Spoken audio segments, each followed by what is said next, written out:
Bonsoir à tous, ravi de vous retrouver pour cette émission Il était une fois. Ce soir, nous accueillons Delphine Coipel. Bonsoir Delphine. Bonsoir. Vous venez de publier Entendre, c'est toute ma vie, maman. Oui. Est-ce qu'il s'agit d'un cri du cœur ? Oui, je trouve que c'est bien dit. Un cri du cœur, un cri d'amour, un livre que j'ai écrit sur mon fils et pour mon fils, que je lui ai écrit en secret, je lui ai offert en surprise il y a 3 ans. C'était une version privée. Je voulais vraiment lui laisser une trace de tout ce qu'il avait vécu autour de son handicap, la surdité. Et puis en fait, j'avais déjà réalisé un vrai livre avec une première et 4e page de couverture. J'ai eu envie d'aller plus loin, j'ai eu envie de le voir en librairie. Et avec son accord, il m'a lu en un soir et avec son accord, j'ai retravaillé le texte alors pour une version plus universelle. J'ai cherché une maison d'édition et puis voilà, il est sorti en librairie le 23 septembre dernier. Et ce livre, vous le destinez à qui ? Écoutez, en fait, on me pose souvent la question et j'ai envie de dire à tout le monde, à toute personne qui aime des histoires vraies. Je veux dire, bien sûr que les gens qui sont concernés par la surdité me le renvoient et me disent qu'ils se reconnaissent et qu'ils apprécient beaucoup le livre, mais il est aussi beaucoup apprécié par toute autre personne. C'est vrai, il faut aimer lire des histoires vraies, des récits. Et voilà, en fait, c'est un livre d'une maman, enfin d'une famille autour d'un enfant différent. Donc toutes les mamans, tous les parents, même les papas, s'identifient, se reconnaissent. Voilà. Et Sacha s'est montré sensible au fait que vous ayez pris le temps de consigner tout ce qui vous était arrivé. Oui, ça a été un véritable cadeau pour lui. Je pense que si on réfléchit bien, si on avait tous la chance, je pense, d'avoir notre maman qui écrit quelque chose. Enfin, c'est vrai, quoi. Finalement, il a eu ce handicap, mais lui, il a un bouquin sur toute sa vie, c'est jusqu'à ses 16 ans. Après, le fil rouge du livre, c'est la surdité. Je ne parle pas d'autre chose. C'est Sacha autour de son handicap. Mais donc, oui, évidemment, il l'a bien reçu. Et d'ailleurs, le livre est particulier parce qu'il a quelques vidéos. Et la dernière vidéo est le moment où je lui offre le livre. Et c'est un moment très émouvant. Alors, vous reprenez pas à pas votre histoire familiale. Il y a d'abord le choc de l'annonce. Oui. Comme entendant, on n'est jamais prêt. Non. Moi, j'explique, j'étais vraiment naïve et je ne savais pas qu'on pouvait être sourd dans une famille d'entendants. Donc moi, j'ai vraiment débarqué. Donc j'explique dans le livre les suspicions qu'on a eues. Mon mari qui un jour me dit « mais il est sourd ou quoi ?»« Mais enfin, qu'est-ce que tu racontes ?» Et donc le jour où on nous le dit, vraiment, ça a été un coup de tonnerre et oui, tout à fait inattendu. Alors, vous évoquez aussi une école particulière, ou une ASBL plus exactement, École et Surdité, qui est à Namur, et qui soutient l'inclusion dans des classes. Oui. C'est un projet que vous avez choisi de rejoindre avec Sacha. Oui. Pourquoi ? Mais en fait, en réalité, on connaît les initiateurs et je leur dédie le livre d'ailleurs, François et Claire, qui sont des parents d'un enfant sourd, Gilles, et qui ont créé cette ASBL au sein de l'école Sainte-Marie-Namur. Et donc, en fait, ils ont vu, on s'est croisés, on habite le même village et ils m'ont parlé du projet. Et moi, j'ai tout de suite été séduite. Et puis, j'habite à Baudevillers, je travaille à Namur, cette école est à Namur. En plus, c'était l'école dans laquelle moi j'avais été quand j'étais en humanité, donc j'y étais attachée, mais peu importe. Ils me présentent un modèle d'enseignement de bilinguisme qui est pensé pour les enfants sourds. Ils sont pris en charge à temps plein, toute la journée, inclus dans des classes ordinaires, donc avec d'autres enfants entendants et sourds. Enfin, d'un point de vue humain et pédagogique, c'était une évidence qu'il fallait aller là.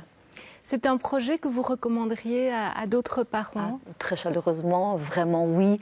Si vous avez la chance d'habiter tout près, bien sûr, mais je connais même des gens qui habitaient plus loin, qui ont fait même le déménagement. Enfin, il y a même une jeune fille qui est à l'internat, je sais, qui vient et qui est à l'internat pour pouvoir rejoindre les classes d'école et surdité. Je le recommande chaleureusement et je sais que Sacha aussi, quand il en parle, il dit... moi, quand il était à l'école, il n'y a pas un jour où je ne me disais pas mais quelle chance j'ai qu'il puisse être scolarisé dans une école où moi, je ne devais pas m'inquiéter, quoi. Un jour, un monsieur me dit « mais comment tu as fait pour avoir autant d'énergie pour s'investir autour du handicap de Sacha ?» Mais j'ai dit « écoute, en tout cas, moi, déjà, tout ce qui concernait l'école, je ne devais pas m'en soucier. On a beaucoup soutenu l'école, c'est pas ça, mais toute la journée, la prise en charge de Sacha, même, et après, justement, ça le rendait autonome pour ses devoirs, etc. » Oui, c'est un modèle de bilinguisme exceptionnel. Alors, la surdité de Sacha n'a jamais été un tabou dans votre famille. Vous l'évoquez régulièrement et vous vivez avec cette surdité, au point de faire faire signer, par exemple, lors de grands événements. Et c'est quelque chose que votre entourage ne comprend pas nécessairement. Hein. Oui, c'est ça. Mais c'est vrai que, donc, comme je vous dis, il était pris en charge à temps plein à l'école, mais pour le reste, évidemment, on mettait tout ce qu'il fallait. Et donc, il y a eu, en effet, baptême, communion, mariage. Et donc, oui, je voulais que Sacha puisse recevoir comme les autres. Et donc, je faisais appel à des interprètes privés. Et c'est vrai que ça peut paraître un peu fou pour un enfant de 4 ans, qui n'avait pas besoin de langue des signes. Si, moi, j'ai besoin qu'il entende comme les autres.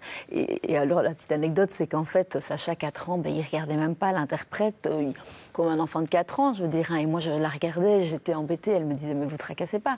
Il ne m'écoute pas, il ne me regarde pas comme un autre enfant. Il a le droit aussi de ne pas être attentif comme un autre, mais en tout cas, il pouvait y avoir accès s'il voulait, quoi. Alors, un peu plus tard, bien plus tard, vous prendrez la décision de mettre un implant. Pourquoi est-ce que ça a été tellement compliqué d'arriver à cette prise de décision? Alors, c'est une prise de décision que Sacha prend, que Sacha prend à la fin du livre, mais en fait, entre-temps, il n'a toujours pas été implanté parce que ça continue de lui faire peur. On a fait toute la procédure et puis il a de nouveau fait machine arrière. Sacha, en fait, donc c'est intéressant quand même parce qu'on parle du choc et de l'annonce. On découvre sa surdité quand il a 23 mois. À l'heure actuelle, on fait un test à la naissance, mais nous, il était temporairement plus mis en place. C'est pour ça qu'on a laissé passer les mois, et Sacha super extraverti, etc. On ne s'en rend pas compte. Mais tout ça pour répondre à votre question par rapport à l'implant, c'est que donc alors Sacha, quand on découvre sa surdité, elle est moyenne sévère, donc il est appareillé, mais le type de surdité qu'elle a est fluctuante et régressive. Donc en fait, au fil des années, son audition diminue, et d'ailleurs c'est encore le cas, elle continue de bouger, mais toujours vers le bas. Et donc, il est question d'implant pour qu'il entende mieux. Vraiment, il entendrait mieux avec un implant. Mais Sacha, il est habitué à ces appareils, il s'est identifié avec ces 2 appareils. Et pour le moment, ça reste, même si à la fin, il dit qu'il voudrait se faire implanter. En fait, non. Tant qu'il peut fonctionner avec ces 2 appareils, Sacha... Et pourquoi ça fait si peur à Sacha? Nous, on avait peur de l'opération, mais moi, entre-temps, je suis rassurée. Mais Sacha, c'est aussi l'esthétique. Il y a quelque chose de plus volumineux dans l'implant. Et puis, je pense vraiment, lui, il s'est identifié avec ces 2 appareils. Il a enfin accepté son handicap. Il est en paix avec son handicap. Il dit même aujourd'hui que c'est une force pour lui. Donc, il a vraiment des mots très... Voilà, ça fait plaisir à entendre. Et voilà, à son rythme. Un jour, il y passera, parce que son audition lui imposera, mais à son rythme. Ce qui est pacifiant pour vous, s'il dit que c'est devenu sa force. Oui, franchement, ça a été, il y a 2 semaines, on a eu une rencontre autour du livre avec lui, et les gens lui posaient des questions, et à un moment donné, il a expliqué, voilà, moi j'ai cheminé, j'ai eu des moments difficiles, c'est ce que j'explique dans le livre, mais aujourd'hui, je pense que c'est une force, je connais la langue des signes, je connais le monde des sourds, j'ai appris à faire avec, voilà. Avez-vous l'impression que votre fils a grandi plus vite ?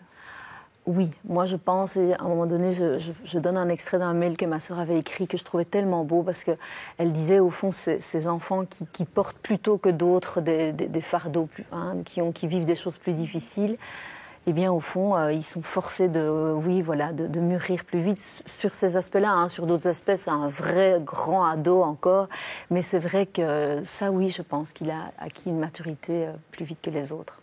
Et vous pouvez nous rassurer, Sacha est en pleine forme aujourd'hui. Oui, il va très bien. En guise de conclusion, si vous deviez donner un conseil à quelqu'un qui rencontre une autre personne porteuse de ce handicap, que lui suggéreriez-vous? De rencontrer d'autres personnes concernées. Moi, c'est vraiment ce qui m'a fait le plus de bien, c'est de rencontrer des parents d'enfants sourds. Donc François Eclair en premier lieu, mais grâce à l'école, d'autres parents, puisqu'on dépose son enfant et on rencontre d'autres parents. Et puis après, voilà, nous, dans la façon dont on a communiqué avec Sacha, dans un premier temps, en tout cas, maintenant, on a baissé un peu la garde, mais on a toujours rendu tout visuellement accessible, que ce soit par le code ou par la langue des signes, français codé, signé, mais faire attention que même s'ils sont appareillés et implantés, ils ne sont pas totalement réparés, ils ne sont pas entendants, comprendre ça.